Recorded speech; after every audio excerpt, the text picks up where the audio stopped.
дорогие читатели! Очень рада вас видеть на наших традиционных концертах ансамбля «Созвучие». Я знаю, что многие любят, ждут эти концерты, да, следят за нашими анонсами. Вот, у нас сегодня прекрасный повод, очередная крупная дата, да, известного русского композитора. Алла Александровна нам все подробно расскажет. Я от лица библиотеки хочу, как обычно, да, обратить ваше внимание, что при входе литература подобрана, и если вы хотите больше узнать о сегодняшнем герое, то вы можете взять эти книги в отделе литературы по искусству. Я вам желаю приятной лекции, приятного концерта, положительных эмоций, забыть обо всем. Может быть, да, что-то гнетет вас, забыть об этом, расслабиться, получить удовольствие, раствориться в музыке и в интересной информации. Всего доброго. Александр, вам слово.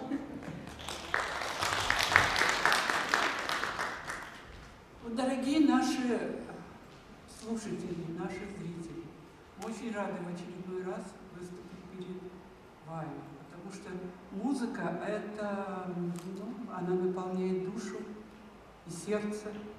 Музыка бессмертна, тем более такие композиторы, юбилей которых в этом году мы отмечаем, это вот Римский-Корсаков. И что удивительно, в марте мы проводили концерт Римский-Корсаков, он родился в марте. Удивительно совпадение. И в марте же мы провели этот концерт, который прошел очень успешно.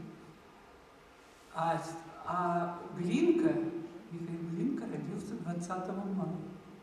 Видите, у нас как Господь Бог нам помогал. Вот у нас буквально неделя его день рождения. Я хочу начать с эпиграфа.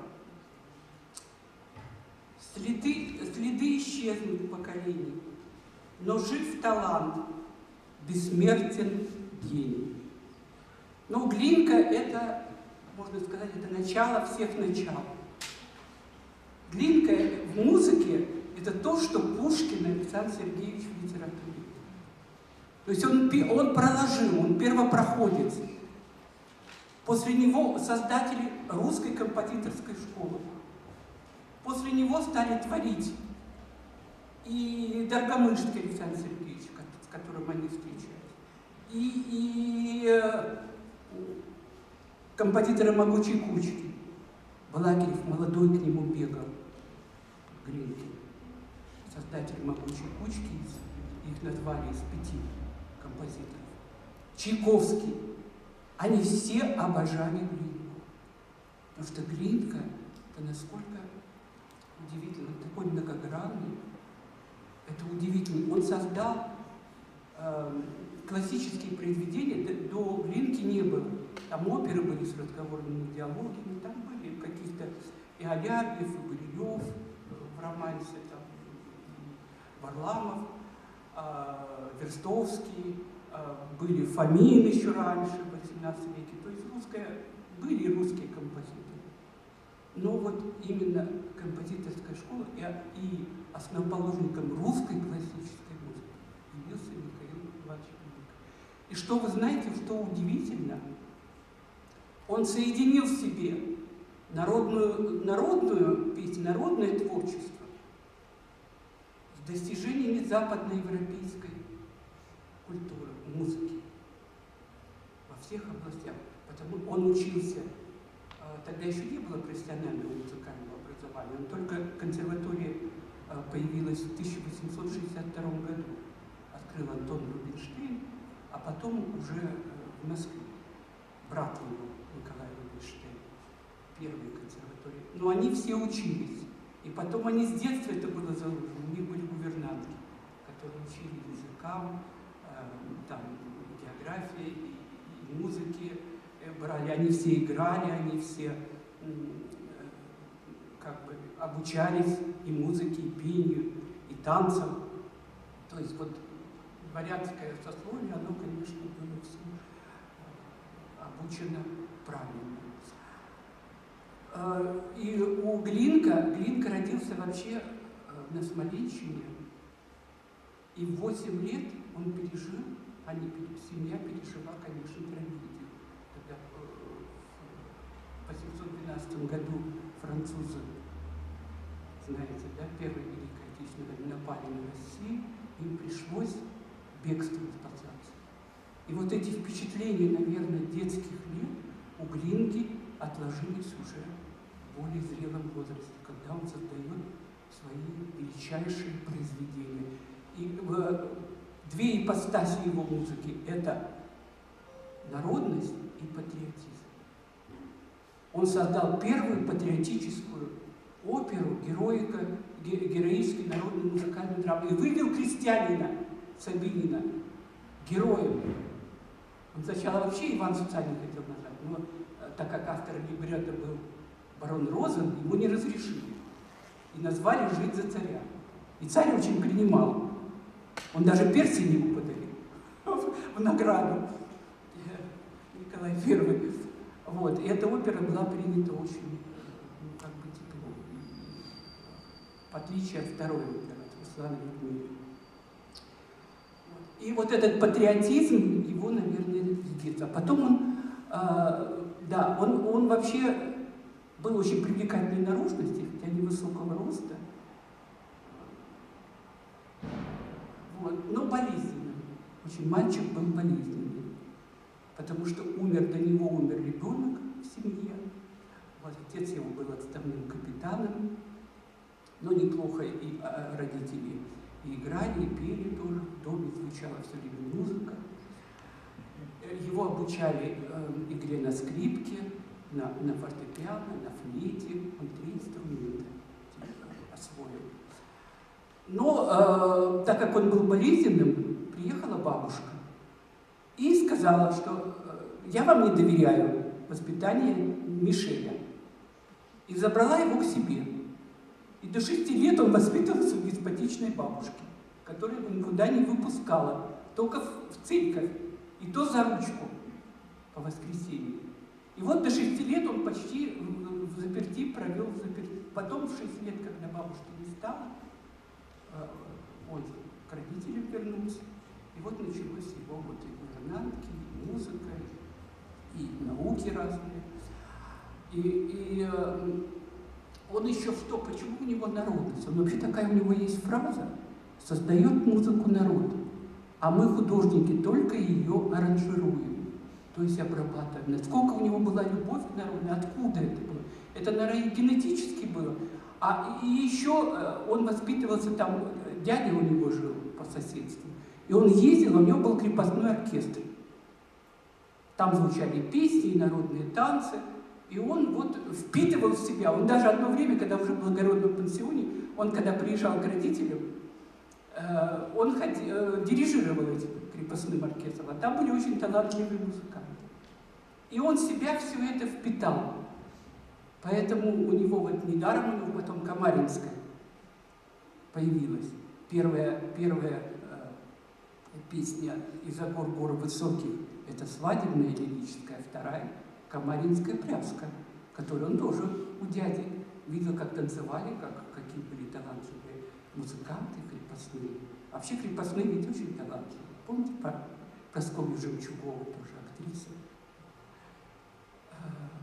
который граф Шереметьев потом женился. Они очень были талантливые, но они были крепостными, выкупали потом.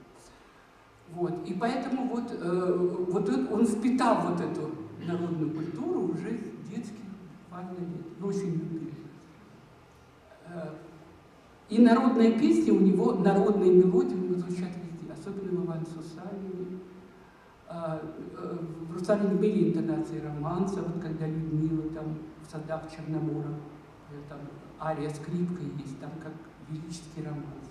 Вообще он, надо сказать, что он еще пел хорошо. Он не обладал огромным голосом, но пел очень приятный тембр. И его потом, когда он уже закончил благородный пансион, там были великосветские салоны, и его часто приглашали. И сказали: маэстро Мишель.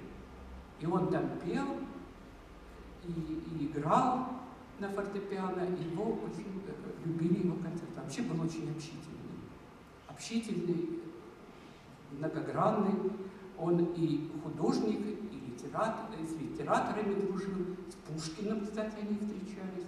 А с Львом Сергеевичем, с братом Пушкина, они жили в благородном пансионе в одной комнате. А друг Пушкина, Кюхельбекер, был его воспитателем в благородном пансионе. Поэтому видите, какие связи тесные. Он же написал вторую оперу по поэме Пушкина «Руслана Людмила», но автор либретто Пушкин согласился, но был потом убит. Поэтому не получилось. Поэтому очень тяжело шла эта вторая опера. Очень много было либреттистов, которые задействовали. Никак не могли как-то определиться. Поэтому вторая опера шла тяжело, в отличие от первой, которую он написал в 32 года, кстати. И вот народные корни, и вот сейчас вы услышите вот эти народные корни, вот эти песни, пляски, которые, наверное, слушал и Глинка, которые через века даже. Народная музыка, она тоже бессмертна, она вечная. И вот эта народная музыка, она и сейчас она у нас звучит везде. Сейчас вы услышите былину. Это такой древний жанр. И будет исполнять у нас Александр Шахов, наш гусляр. «Земля русская». И вот эта былина это вообще повествование. Действие разворачивается очень медленно. И, кстати, Глинка в своей опере «Руслана Людмила», у него был древнерусский гусляр-певец Баян, который открывает оперу «Руслана Людмила». Вообще было в Древней Руси, в Киеве, князья всегда приглашали вот этих гусляров, которые рассказывали о подвигах богатырей, пели на распев декламационно. Вот сейчас вы услышите «Земле русская».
все живые инструменты. Поэтому у нас не караоке, у нас живая музыка. Поэтому вот такие талантливые музыканты. Ну вот Глинка слушал, и Миша маленький слушал и оркестр, и пение, и танцы крепостных крестьян. Был на праздниках на всех. Он очень любил праздники, кстати. Любил праздники, был общительный, все праздники посещал. Поэтому у него очень много друзей было. Он был такой открытый, такой ко всем. Дружить умел. Это тоже такое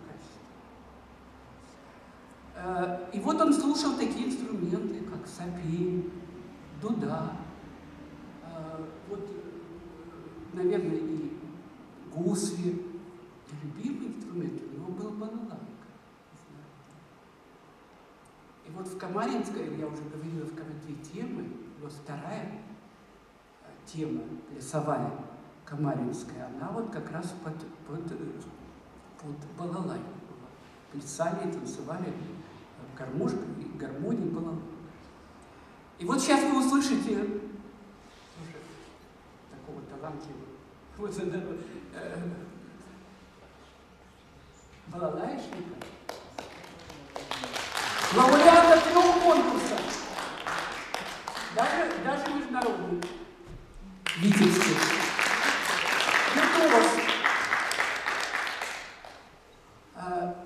Он сейчас сыграет вам две пьесы. Первая «Выйду ли я на реченьку» лирическая, протяжная. А вторая, мы уже говорили о Камаринской, и вторая пляска, которую тоже танцевали все мужики в селах и в деревнях, это барыня. Так что аплодируем.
пришла, да? Вот это уже пляс. Это, как всегда, у нас песни и танец у нас в русской музыке воедино, в русской народной. А за инструментом был прекрасный пианист Юрий Вакулов. Привет. Сейчас барыня.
От Глинки пошло еще одно очень такое качество русской музыки, русских композиторов. Это любовь к природе.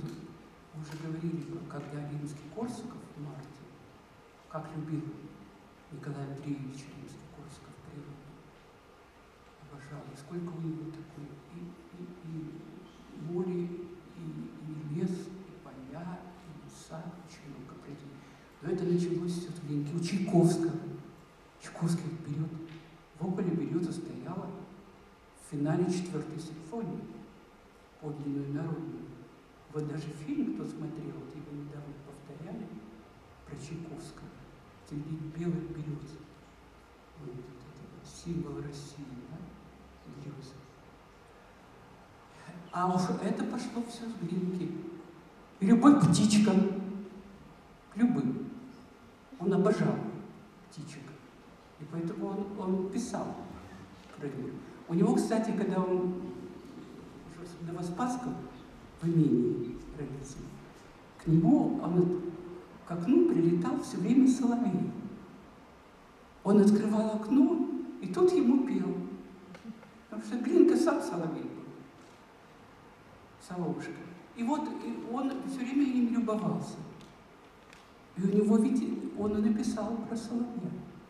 Вот есть такой романс у Алябьева, знаете, знаменитый «Соловей».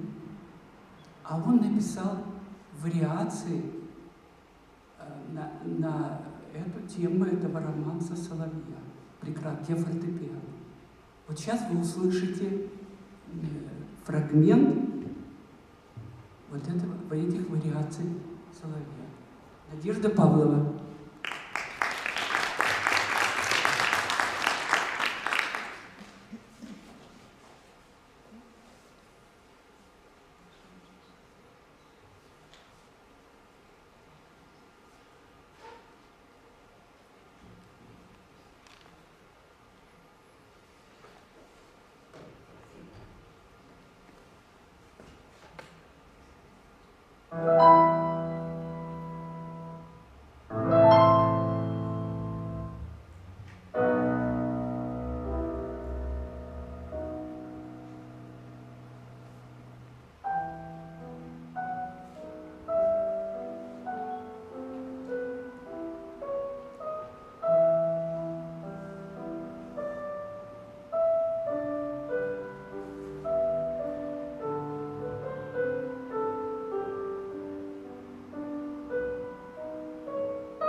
Как никто из последующих композиторов, вот этот мелодизм, вот эти мелодии, потому что он сам пел, он чувствовал мелодию.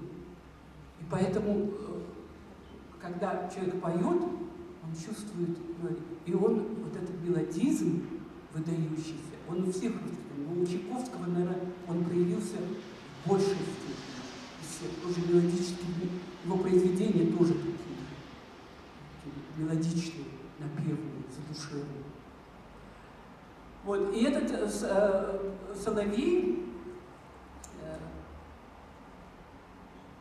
он, кстати, птичка такая, она очень такая неприметная.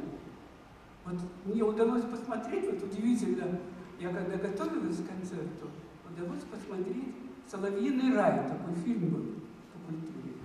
И вот про соловьев, они, оказывается, такие, я не знаю, они у нас есть или нет, вот, где-то. Может быть, они где-то летом прилетают. Вот. Есть? Наверное, нет у нас соловьев. Вообще-то все время вот курские соловьи, вот говорят, да, вот Свиридов, вот сам курский, вот, советский композитор. У нас нет соловьев, да? Есть. Есть, да? Вот почему-то вот как-то бы, ну вот в фильме было, и что интересно, они очень семьянины, соловьи, а отец соловей, он, оказывается, учит птенцов петь. Вот в этом фильме было, как обучает маленьких птенцов пению. И как красиво они поют. Это действительно соловьиный рай. Удивительно. Вот. И поэтому еще Глинка, у Глинки есть такая песня, ну, песня-романс «Ты, соловушка, умолкни». А написал он на стихи такого неизвестного, тоже украинского поэта, литератора Виктора Забелы. Такой был в Украине. Кстати, у нас он мало известен, хотя он и стихи писал. Вот, кстати, он с Украиной, у него тесные связи. Глинки. Он выезжал на Украину, когда он в придворной певческой капелле, он искал мальчиков с хорошими голосами. Он 3 года руководил хором мальчиков в капелле. И вот, и он на Украину. Он, кстати, с Тарасом Шевченко дружил. вот забыл, вот такой Виктор забыл. Ну, он почти ровесник, он в 1808 родился, Глинка в 804, он в 869 умер. Глинка в 57, он в 69. Вот. Ну, у него такая трагическая судьба, он был гусаром, несчастная любовь была. Он закончил так в бедности, забытый всеми. И вот так вот. Но стихи прекрасные. Сейчас вы услышите эту песню, романс Глинка забыла.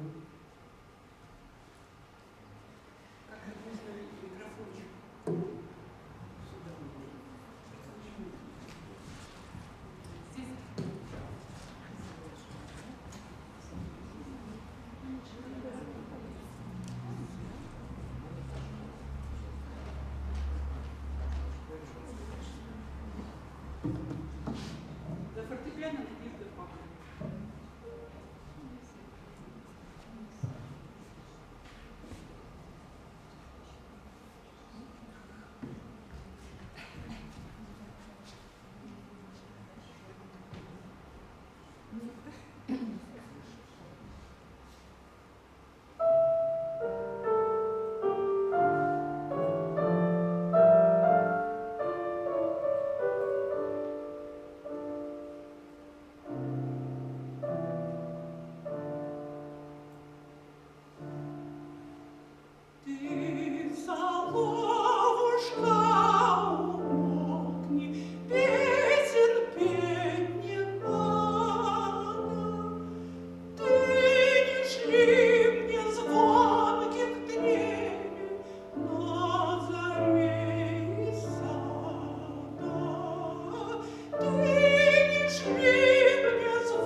Дело в том, что наша мама, она была солисткой ансамбля Дунаевского, лично знакома была с Исааком Осиповичем.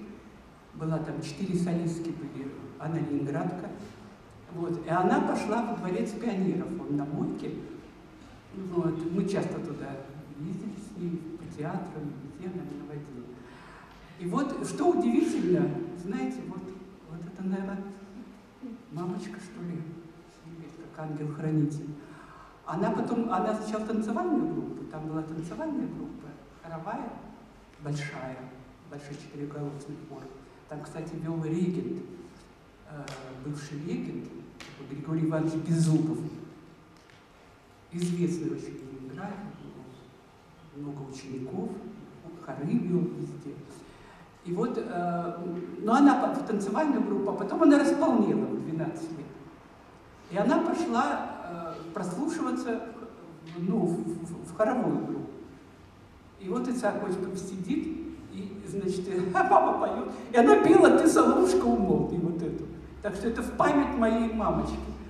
И все сказали: берем. Исаак-Осипович говорит: это будет у нас солистка.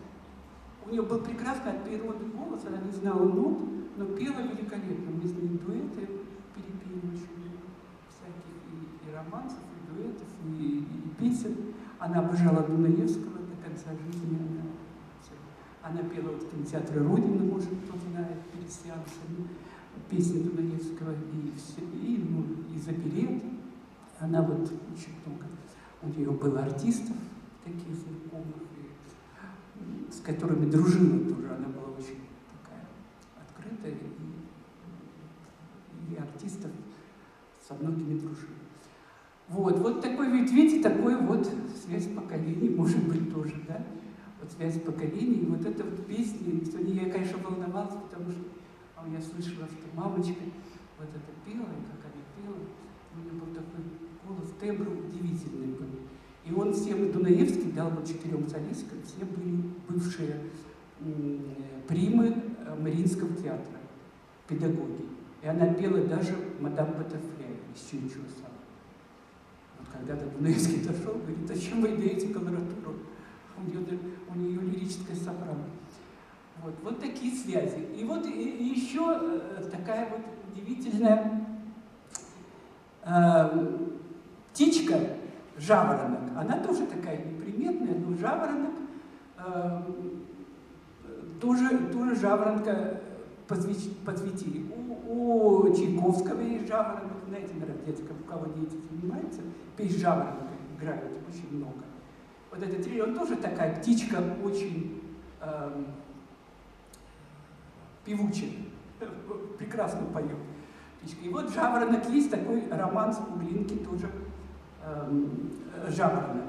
Это из цикла «Прощание с Петербургом» на стихи его ближайшего друга Нестора Кукольника. Там 2 кукольника были, 2 брата. Он очень дружил с Нестором. И вот на его стихи, он был хорошим поэтом, и на его стихи написан вот этот цикл «Прощание с Петербургом». И вот этот есть жаворонок. Ну вот, может быть, и знаете. Между небом и землей песня раздается.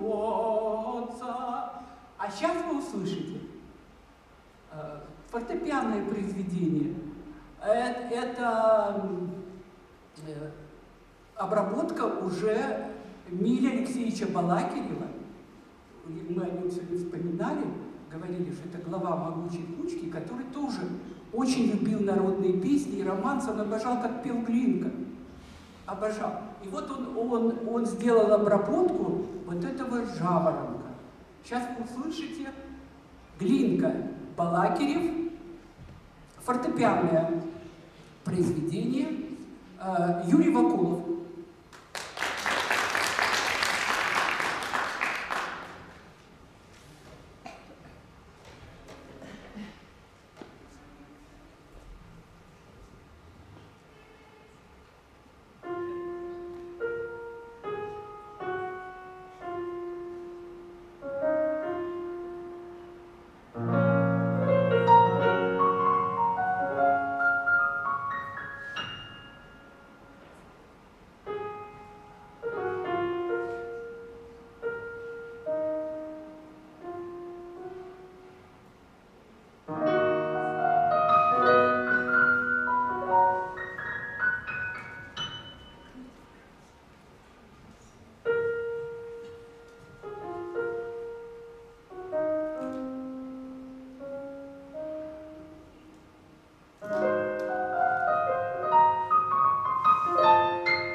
писал фортепианную музыку всегда.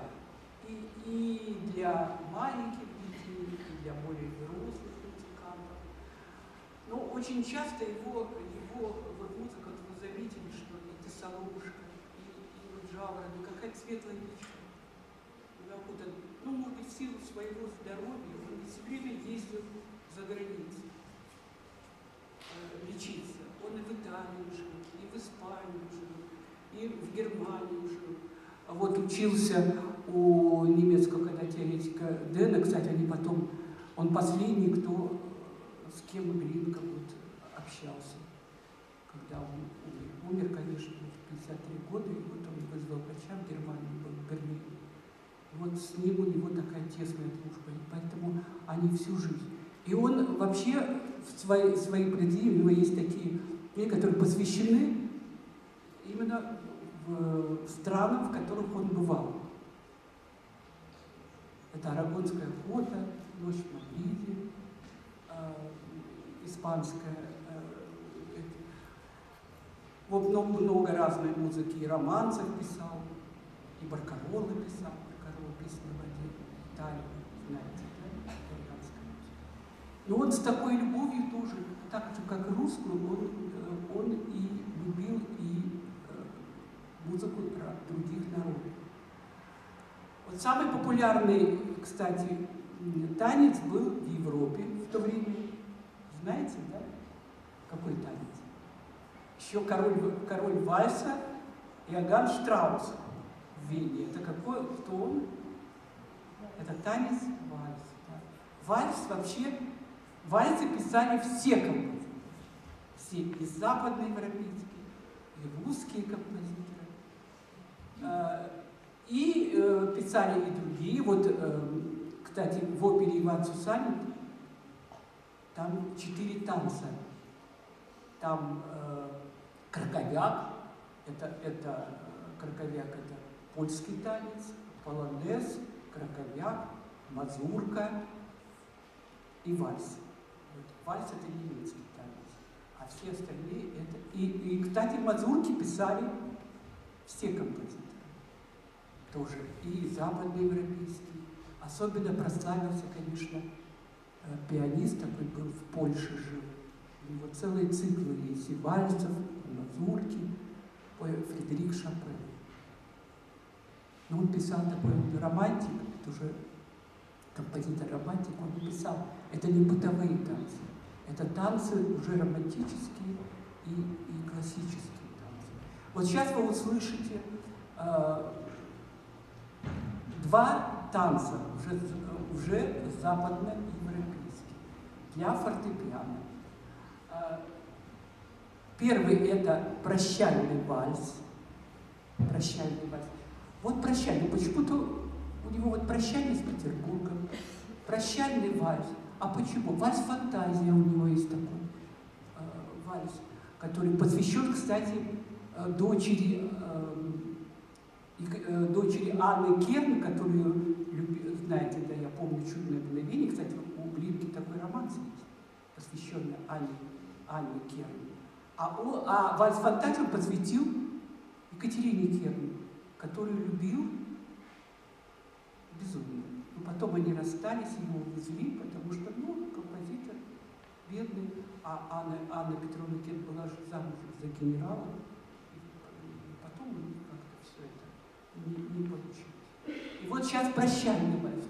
Вот прощание, какая-то светлая печаль, может, потому что у него в личной жизни, с женой он развелся, и не удалось, может быть, потому что он болел еще, какая-то у него все время грусть есть, печаль в его произведении. Вот сейчас вы услышите прощальный, это не бытовой вальс, это прощальный вальс. И второй вы услышите мазурка, она в стиле Шопена, шопеновских вальсов и мазурок, в которых это настроение. Это произведение, жанры не бытовые. Это жанры настроения, в которых все, и печаль, и радость, и тоска, и разлука, все в этих произведениях. Надежда Павловна.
проникновенное исполнение в шопеновском стиле, я бы сказала.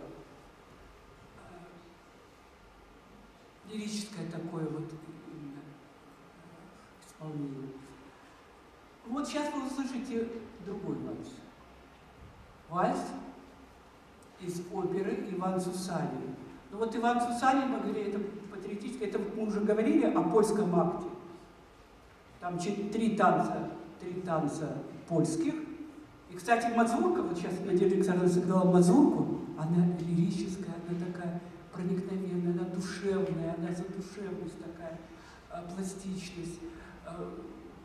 Мазурка, даже на мазурку не пою, конечно, не танцевать. А вот вы сейчас услышите вальс и вообще и мазурка в опере, где бал польского короля Сисиму, когда они собираются, поляки, идти на Москву. И у нас недаром праздник, да, 4 ноября, что у нас отстояли мы, и что даже праздник в эту честь, чтобы свою родину. А вот поляки, а потом, когда их Иван Сусанин заводит в лес, мазурка, она изломанная, она такая трагическая, она все там поникшая, интонация. А там горделиво, самонадеянно мы завоюем, мы придем на Россию, и мы победим. Вот поляки. И вот сейчас вы услышите вальс со второго акта оперы «Иван Сусанин». Вальс исполняет, кстати, на балалайке Денис Лазарев, фортепиано Юрий Вакулов.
Вот это достоинство русских композиторов, достоинство русской музыки.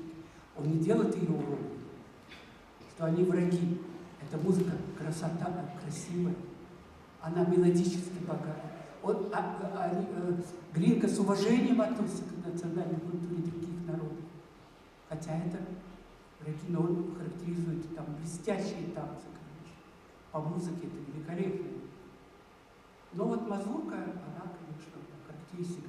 И что интересно, он, если русские все герои, Иван Сусанин, дочь его, все Ваня, все они вокальной музыкой характеризуются, то поляков характеризует именно инструментальной, вот этими танцами. Там нет вокальных номеров во втором акте. А хотелось бы закончить на такой жизнеутверждающей патриотической ноте, потому что у нас такие все события, все. Заканчивается опера Иван Цуцанин, хором «Славься». И вот это гимн-марш. Вы знаете, что одно время, когда у нас развал Советского Союза, что это был гимн России. И сейчас он звучит везде. И что интересно, в опере даже, когда эта опера ставится, «Славься», хор могучий. Это могущество, это сила, это мощь русского народа.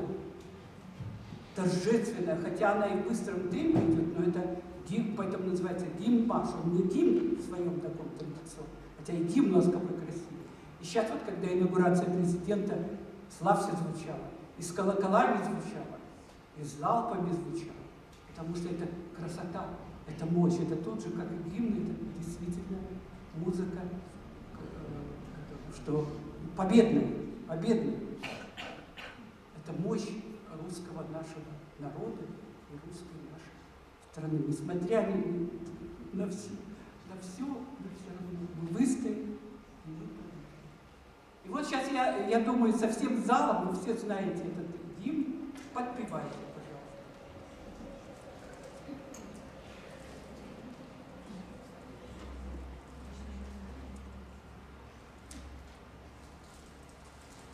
За фортепиано Надежда Павловна.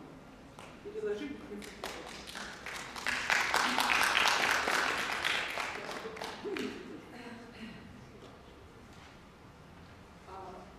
Ушел Александр. Так, дайте до мажор.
Да. И вот знак вопроса, это такой окоп, который не окончательно. То есть, что будешь впереди? Но будешь впереди победы. Победа будет за нами. Да, всего доброго.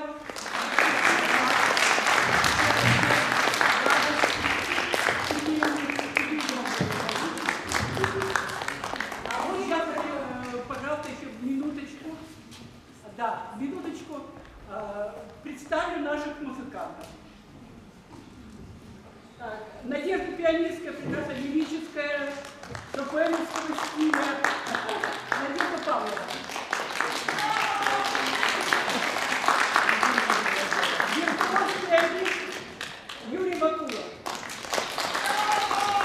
Преподаватель Вильгельской детской музыкальной школы.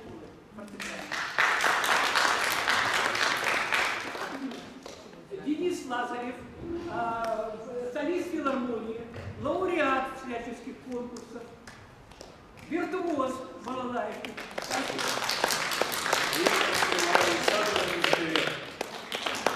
Руководитель ансамбля. Автор сценария. Сценарий сама. Спасибо.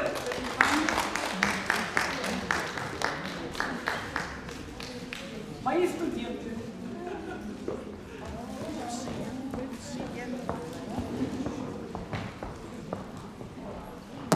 Дорогие друзья, спасибо, что посетили наш концерт. И если вас не затруднит, я попрошу оставить вас отзыв о нем. Книжка отзывов лежит вот рядом с книгами. Если вы в дальнейшем хотели бы подобные концерты слушать, посещать, то я вас очень прошу написать пару теплых слов для артистов, для библиотеки. Спасибо за понимание. До свидания, всего доброго.